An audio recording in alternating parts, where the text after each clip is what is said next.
You're listening to the ColbyCheeZe Gaming Podcast, your source for League of Legends news, updates, and discussions. Today is podcast number 25.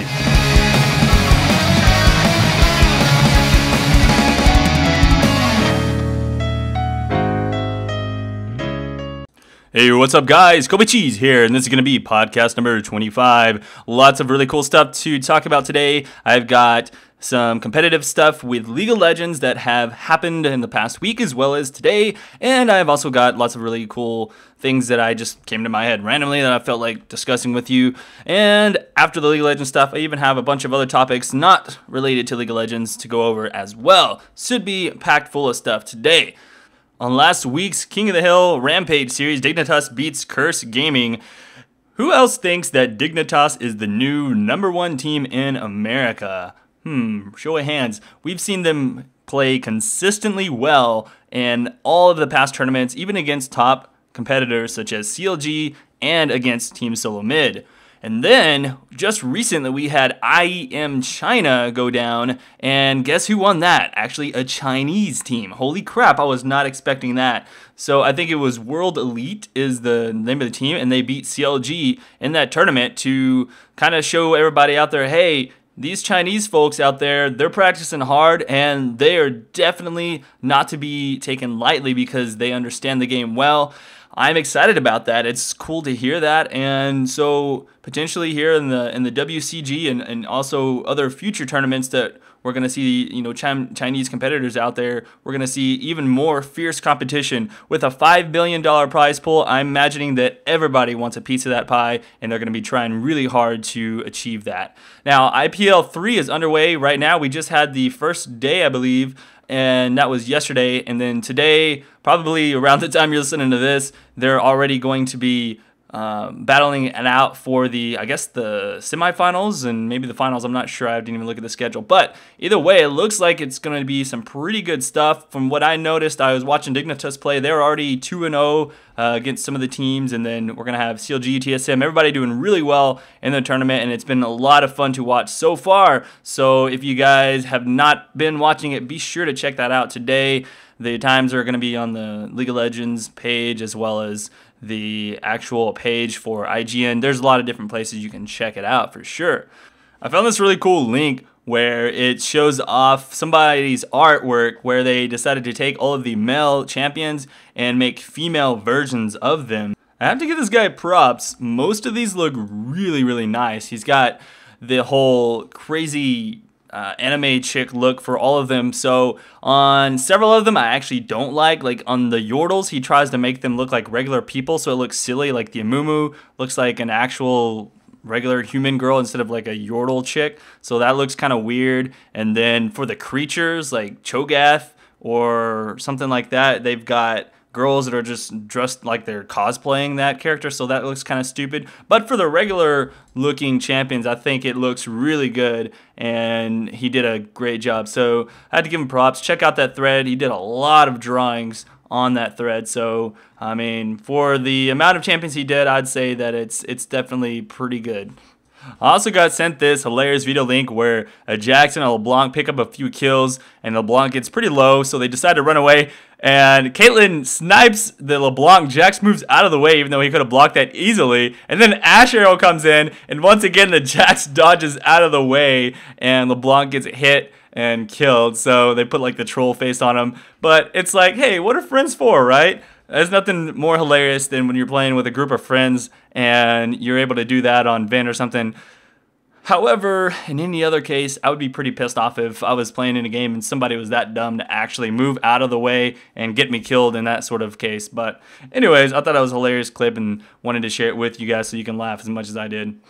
That's a funny thing to talk about though, is how a lot of times in games, do you guys ever have this problem where you make a lot of really silly mechanical mistakes when you panic or something goes wrong?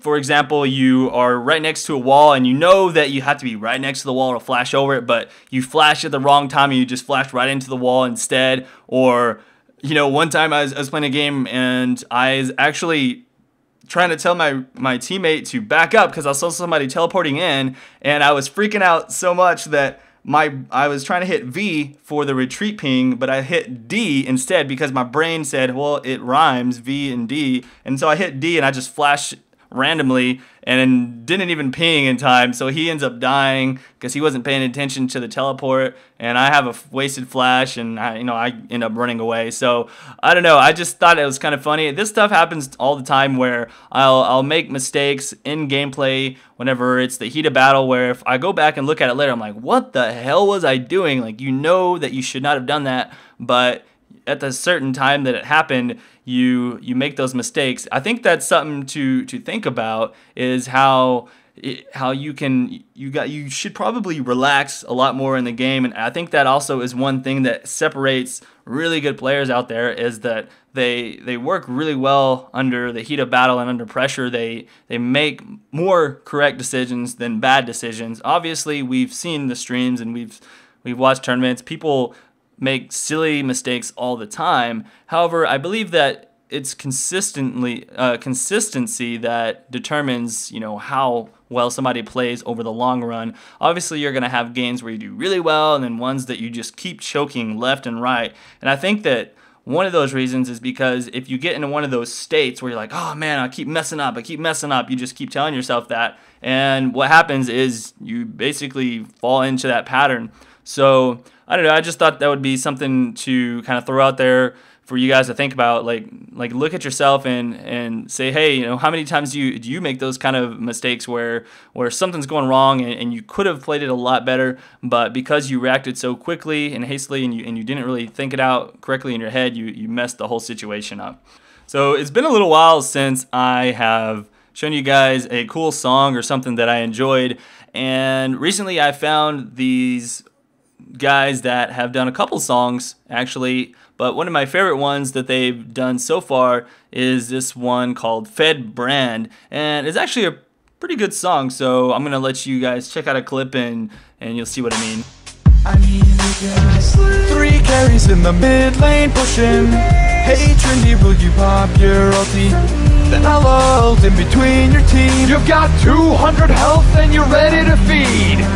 3 carries in the Got a pretty good beat to it, and I like the chorus on it. It's really funny, and they got a nice little auto tune in there. So they actually put some work into the song. It's not just they threw out some lyrics and sung it up and put a beat in the background. They actually did a little bit of editing to it. So I like that for sure. Anyways, that's what I got for League of Legends, but I also had a ton of other topics, like not even related to League of Legends, but in gaming in general, and this is the gaming podcast, so I wanted to go over some of that stuff. Talking about esports in general, there was a recent announcement that Battlefield 3, if you haven't already tried it out, I know it's in beta right now, a lot of you can go out there and check it out, but they're going to be doing a tournament for $1.6 million pool, but the problem is that it's only on consoles. What the heck? Like, why would they do that? I guess that some of these people are just deciding, oh yeah, controls are where to go, but that's silly to me. I mean, we're gonna trade auto aim for true skill on the computer, but whatever. I mean, I guess a lot of these first-person shooters, for some reason unknown to me, have been popular on consoles. I don't know if that's just because a lot of people have consoles and can't afford to have a nice gaming computer, and most first-person shooters are always designed to have like the maximum specs in mind or something like that. Who knows? But that's interesting, and I just wanted to throw that out there, is that something to think about. They're leaving the PC gamers behind on that tournament. So whatever. Speaking of games that are on all 3 consoles, though, I recently picked up a copy of Rage for the PC, and true to its name, it made me rage quite a bit. Not because of the gameplay, but because they put literally no effort at all into testing the game before they released it on the PC. Like, it literally doesn't work on the computer. The graphics are completely terrible. You turn left and right, and there's a ton of graphics popping, and then there's like crashes where you can't even load into areas. It's probably one of the worst games I've ever bought on the computer ever, and that's kind of sad since I paid $60 for it. I would definitely recommend getting the game if you enjoy those type of games, but get it on the Xbox or the PS3.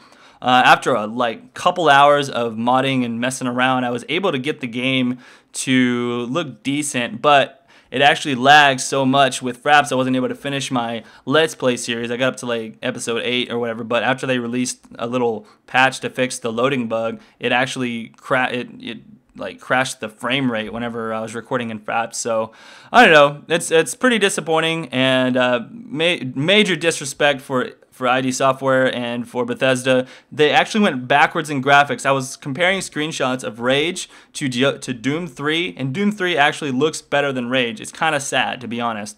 But anyways, it was a fun game, and you know, it's worth playing through. It'll take you about 15 hours to beat the entire game, and it's got a few multiplayer modes to check out as well. Definitely not worth $60, so if you're gonna play it, I would say pirate it for sure.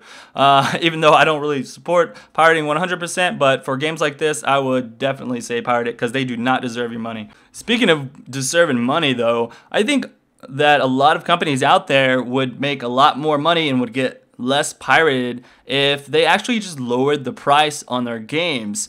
There was a study, and this is actually an old article done by Steam, but it's talking about how games are priced way too high.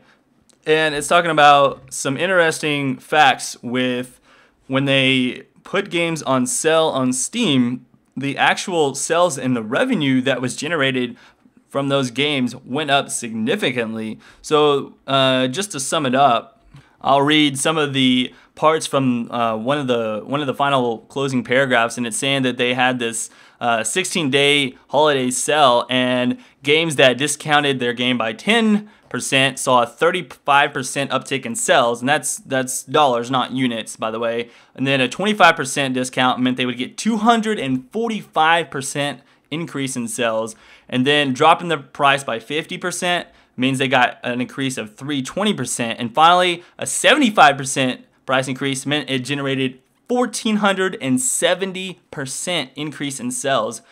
So think about that for a second. If you have a $60 game, then you drop that down to $15, what will happen is, let's say you made about 10, this is just hypothetical numbers. Let's say you made 100 grand at $60 so far on that game. If you dropped it down to $15 rather than $60, you will instead make $1.4 million.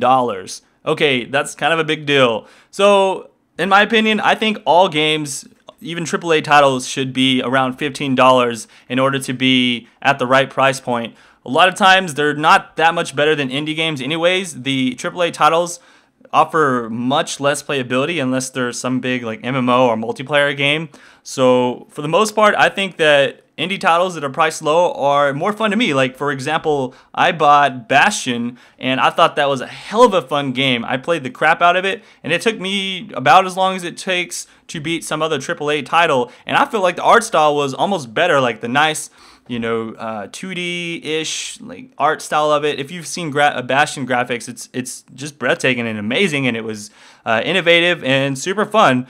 But then you take a game like Rage, I was completely pissed off and have no respect for the company, and they are charging people $60 for this game. So anyways, just something to think about.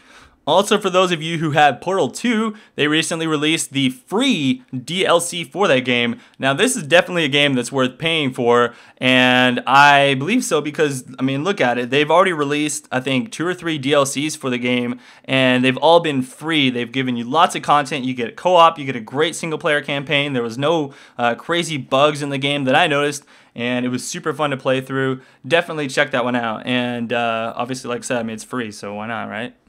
You know, a lot of times in my podcast, I like to showcase people's songs and artwork and things like that. But I really, really enjoy artwork and things of that nature. Recently, I was thinking about getting me a pair of Chucks, and I was thinking about designing some online. And I found this link to this one girl who actually does these pixel art, like custom hand-painted pixel art Chucks, and I thought it was freaking awesome. So check this picture out. She did this Street Fighter pixel art drawing on these Chucks for one of her clients, I guess, and she does a lot of different stuff. You can actually contact her personally on her site, and she'll do some stuff for you. I don't know how much it is or whatever. I'm sure it's not cheap, but for something like that, I'd say it's definitely worth it. Pretty cool overall, though. But last thing I want to leave you guys with, I found an article that was kind of disturbing. It's saying that Diablo 3 might be banned in South Korea because of the fact that they feel it's going to be kind of like gambling, and gambling is banned there. because of the auction house, I guess. And so that's something that is not necessarily set in stone. However, they're going to be having some, I guess, some meetings over that, and they're saying that it could be denied the rating that it needs to be accepted there. That's a pretty big deal. I mean, South Korea is like huge fans of Blizzard games. Obviously, the StarCraft series is like a cultural icon there. So having a Blizzard title like Diablo III banned is a pretty big deal. So we'll definitely have to keep an eye on that and see what happens there, what Blizzard decides to do to kind of combat that issue. But anyways, guys, that's all for today. That is my podcast. I hope you enjoyed it and got some interesting thoughts out of it today. So if you have anything you would like to ask me for next week's podcast, please be sure to send it in my comments or email me or just send me a private message on YouTube, whatever you want to do, and I'll be sure to cover that next time. Also, if you enjoyed the video and you watched it this far, please hit that like button. It definitely helps me out. Subscribe if you want to see when my next videos are going to come out. But until next time, guys, this is ColbyCheeZe. Peace out.